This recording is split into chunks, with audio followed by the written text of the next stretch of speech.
Good afternoon to all. I am very happy to be here. It's always a challenge to me speaking in English. I will do all my best to be understandable, but if you complain, I can speak in Portuguese. English? Okay. So, too much colonial language to learn, Portuguese, English, so it's difficult for me. This is a little about information about me.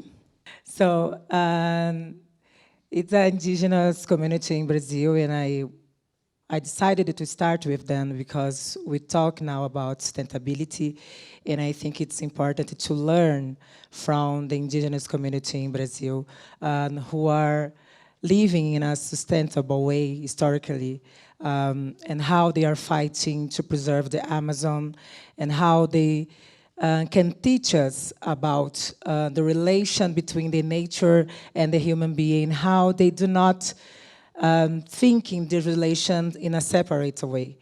So for them, the mountain, the river, they are all connected with ourselves. I think this kind of knowledge, it's important to make us to think in a decolonial way, because sometimes we do not value the knowledge from the indigenous people, even in Brazil. Today in Brazil, you have about 205 ethnicities, indigenous ethnicities in Brazil. But if you ask for a Brazilian person to name one, probably they will not know. So how it's important to value this knowledge and not to think about talk about sustainability in Brazil. It's impossible to talk about that without talking about indigenous people and what they are doing in Brazil and how they are struggling, especially now in this government in Brazil. This is a quote from Ailton Krenak, who is a very important indigenous thinker in Brazil. And he says, I quote, "Meanwhile, humanity is being so completely displaced from this organism that the Earth is the only nucleus that still consider that they need to stay attached to this Earth are those that were left half forgotten by the edges of the planet, on the banks of rivers, on the edges of the oceans. In Africa, Asia, or America, they are Caiçaras, Indians, Quilombolas, Aborigines, subhumanity, and how historically these people are being treated." There is another quote by Krenak, Ailton Krenak. And when you talk about indigenous people in Brazil and the local communities, the work that they do in Brazil to preserve nature, we also need to talk about some Afro-Brazilian religions in Brazil. I don't know if you heard about. You have different kinds of Afro-Brazilian religion in Brazil. Here I mentioned Candomblé, which is a religion that is marginalized in Brazil. I am from Candomblé. I was born in this religion.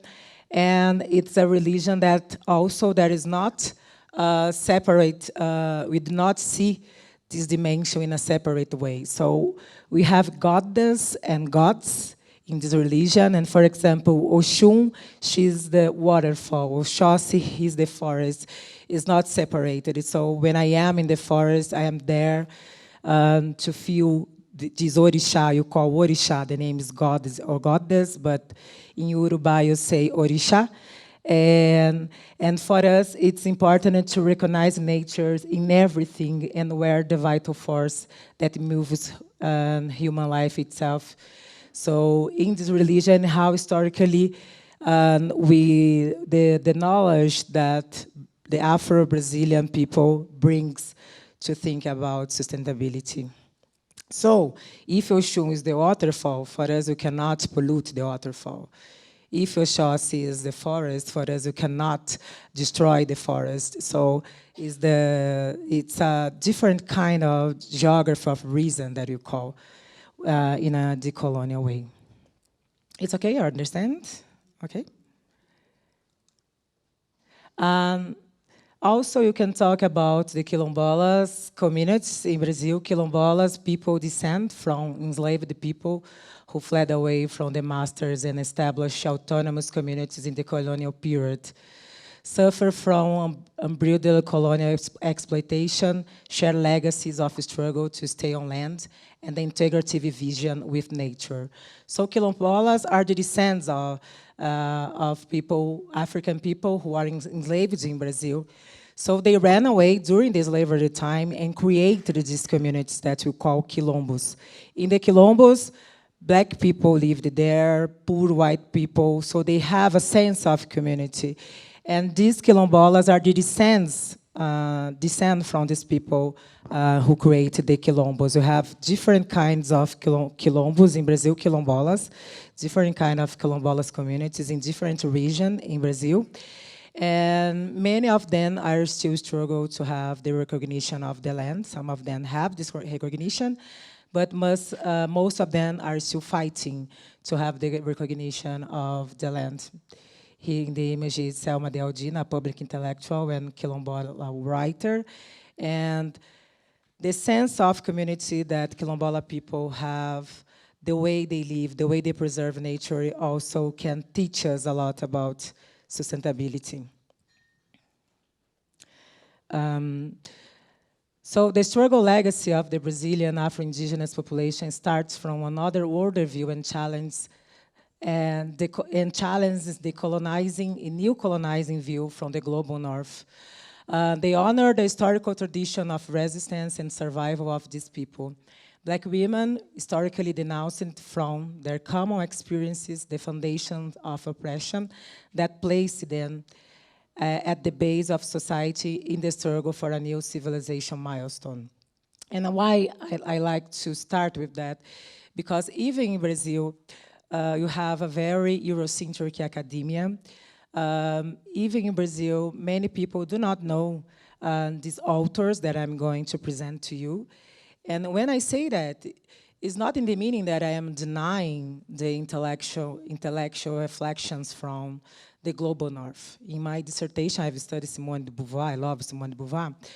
My question is reasonable that you can think the world just through one perspective of just a group? This is my question. How can you think about sustainability in Brazil, in a country that 54% of the population are Black, that you have around 1 million of indigenous people, and that we do not think how most of the Black people in Brazil live in slums, live in favelas, with no basic sanitation, with no electricity sometimes, and they have, some of them, to have electricity, they need to do in an informal way, and sometimes there are some fires in the favelas and in slums.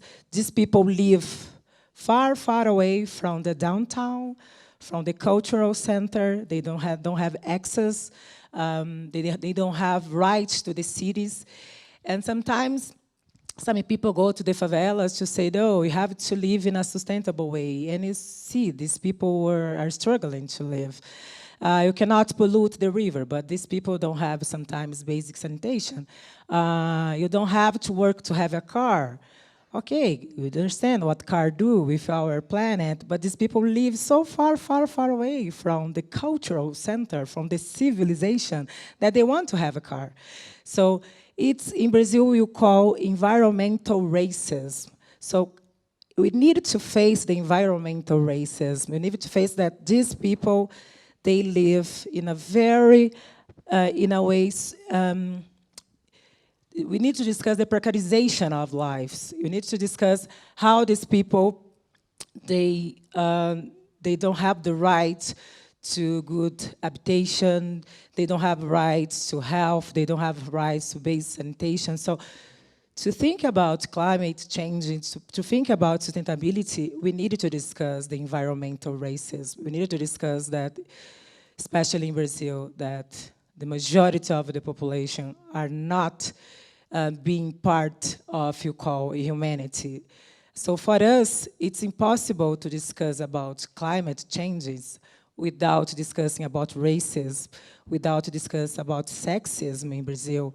We have this phenomenon of feminization of poverty in Brazil. So all these subjects are connected to us.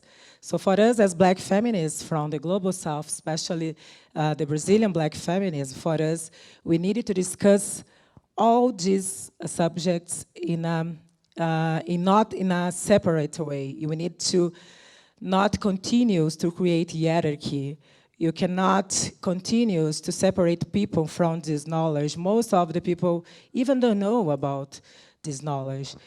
On the other hand, I think it's important as an activist, a human rights activist, to critique some activists that think that the human rights, the fight for human rights is not the fight from the changes, the climate change, fight.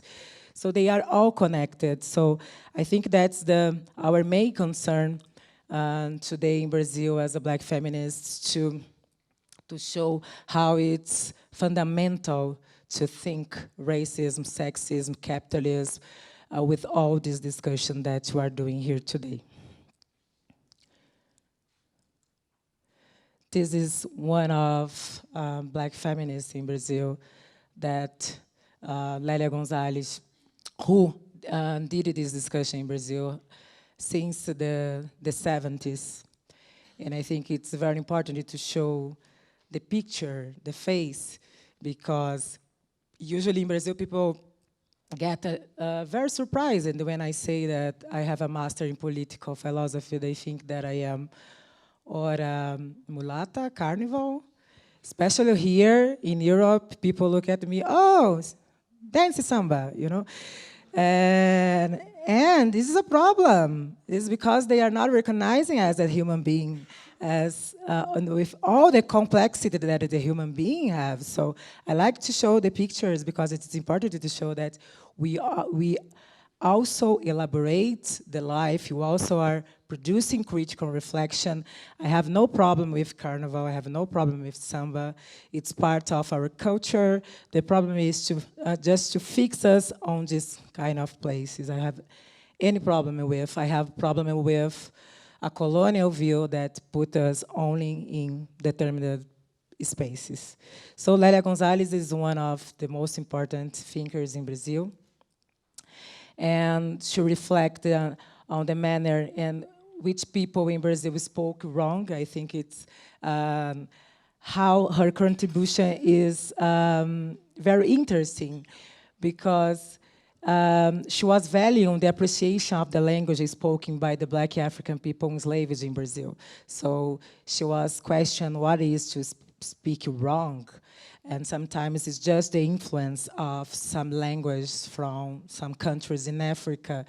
And she was very brave since the 70s to face just an imposed idea of knowledge and to bring the knowledge from Black people, indigenous people.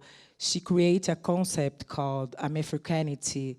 It's a way to value the knowledge from the African American people, especially from Latin America.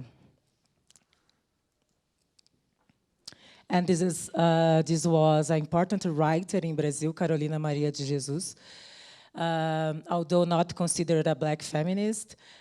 Portuguese was the language that Lélia Gonzalez told that was to value the spoken language from African people.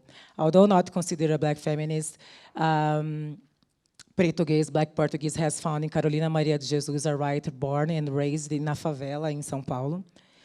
Its greatest representation, especially for her book, Quarto de Despejo, Dump Room, in which she narrates her life experiences. Published in 1996, the initial print run was 10,000 copies and sold out in 1 week. Since its publication, the work has sold over 1 million copies and has been translated into 14 languages, making it one of the best non-Brazilian books all over the world. And this book is very important because Carolina Maria de Jesus was a very simple woman, born and then raised in a favela. She didn't have the opportunity to study in a formal, she didn't have a formal education. And this book, she narrates the lives of the people who lives in favela.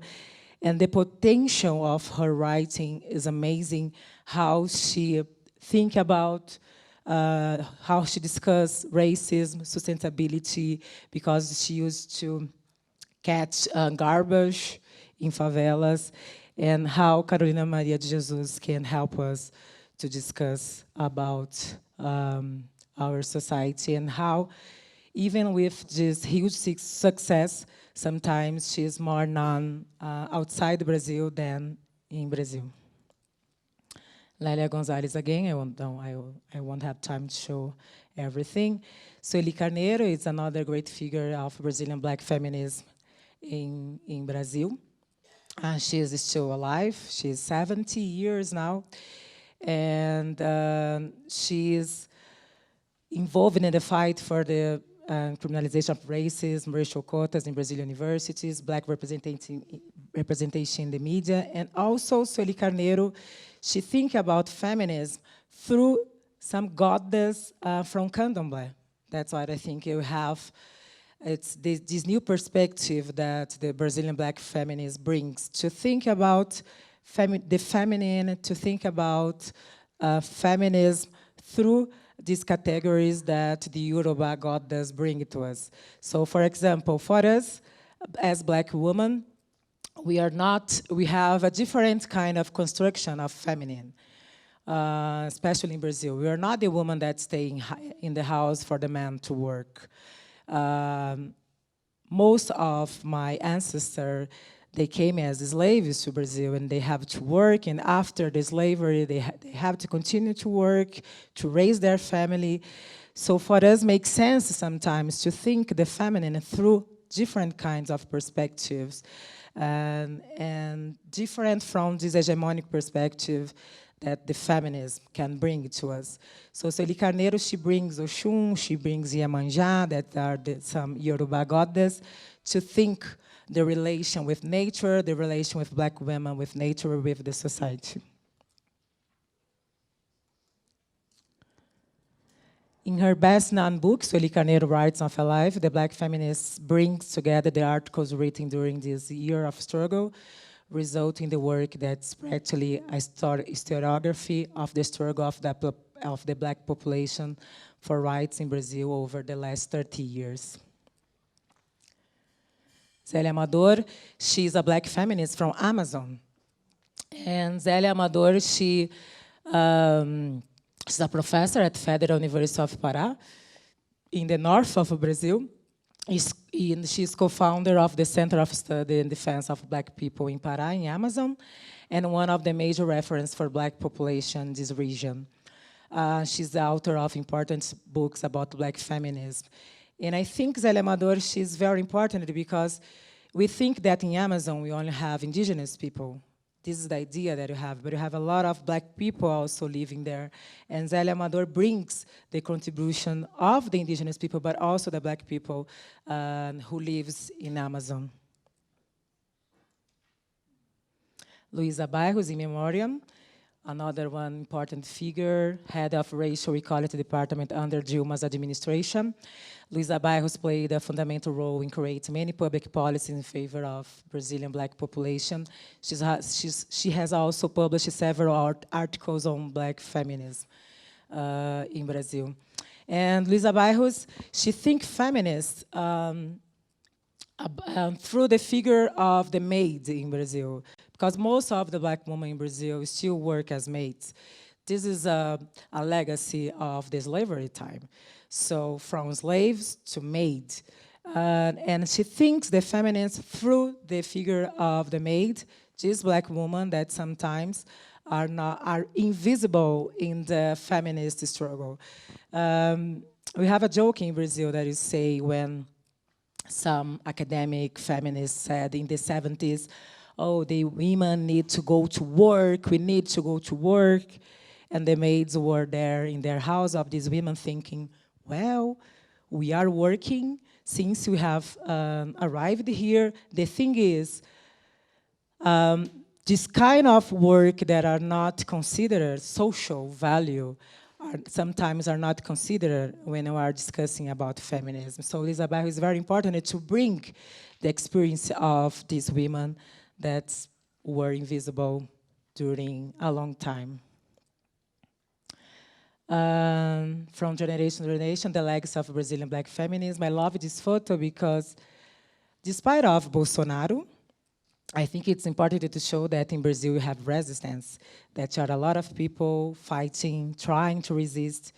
And it was, I think, last year in the south of Brazil, when Bolsonaro have a lot of supporters, and it was a Monday, and there was a talk between me and Sueli Carneiro, and there were about 2,000 people there to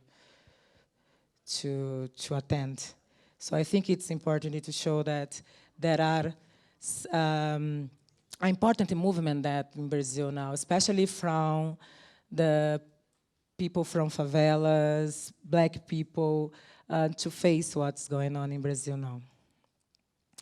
This is Carla Cotirene, is also an important feminist in Brazil, Joyce Berti, Juliana Borges, and this is the Plural Feminism Collection, which is the collection that I coordinate, because, as I told to you, many of the times the people don't have access to this kind of critical reflection in Brazil, and people sometimes, especially people, poor people who live in the slums, who live in the favelas, do not have access to this kind of critical reflection, because it's important to know, it's important to understand what's going on, and sometimes you don't have the access to that. So I coordinate this collection using didactic language and affordable prices. The Plural Feminism Collections has brought pocketbooks that address critical racial themes written by black women and men, and indigenous as well. In a low-reading country, more than 100,000 books have been sold in the last year, with media repercussion as well as adoption in most undergraduate and postgraduate programs at universities. This was in the most important book fair in Brazil in 2018. We are going from north to south of the country in Brazil, taking a non-colonial bibliography, inspiring reading clubs in favelas and in slums and public schools to raise awareness as well as improving political conviction, revolutionizing the publishing market in Brazil. Because the books, they cost in euro, it's about 4 euros. So in Brazil, it's 20 reais. And so for most of the people can buy the books. And you do work in public schools. We donate books for public libraries in Brazil, because we think from north to the south of Brazil, because we think it's important to talk to people without this arrogance that sometimes the academia brings. So that's why we use didactic language, because I'm pretty sure that no one has to know what, the design of Heidegger or the design of Heidegger. It's important to explain to people what is it, to people understand that they are part of the society and how they can fight against all these problems that you have in Brazil. I have time? It's enough? Oh, okay. Up to now, actually, I have to update this slide. Up to now, 9 titles have been published. And this year we are going to publish a book about indigenous women, about the, it's a Yanawa, it's Yanawa people, it's a woman from the Yanawa people in the north of Brazil. She was the first chief of her community. And we are also going to publish indigenous people this year. These are some photos of the book. You like to put the photo of the author in the cover. And this is a brief introduction, because I have slides for 2 hours, but I have only 20 minutes. I'd like to speak more, but we think that in Brazil, the issue of the institutional loneliness of women who have been peacefully seeking several women is also an essential issue. What I mean about institutional loneliness is when, you know, in Brazil, it's a very crazy country in a way that they promote a fake idea of a racial democracy myth, but it's a very racist society. It's loneliness in the way that indigenous people are fighting, are preserving the nature, and nobody listens to them. And then nobody look to the knowledge that they are producing historically. It's loneliness in the way that sometimes you have to, you know, to do all our efforts to be listened. I don't like this expression, giving voice. I think you do not need to give voice to anyone. People have voice. The problem is maybe that we are not listened, or the problem is that maybe you can help these people to make their voices louder, but you do not give voice to anyone. So I think it's the problem, this loneliness, the institutional loneliness that you have to face in Brazil. It's very difficult and a very important issue that I'm working in my last book. In Brazil, it's not possible to think about gender without class and without race. In this sense, our struggle is for another society project, for a new civilizing milestone. In our perspective, it's not possible to think about climate without thinking about racism.